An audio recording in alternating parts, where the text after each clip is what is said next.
You're probably wondering, who is going to fix your car? My name is attorney Edward Reyes, and I'm with the Reyes Firm.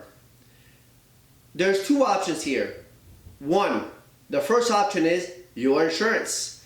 Your insurance company can fix your car. However, you may have a deductible that you may have to cover before they fix your car. Option two is the other insurance company. That's the better option. However, if there's a problem of liability, it may take longer. Option two, though, they will fix your car.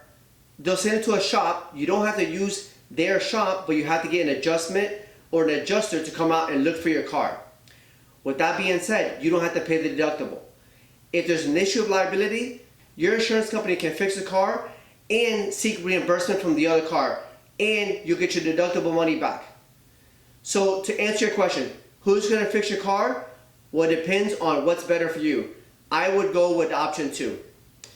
If this video was helpful for you, please write helpful in the comments or ask your questions below, and we'll be more than happy to answer them. Thank you for watching.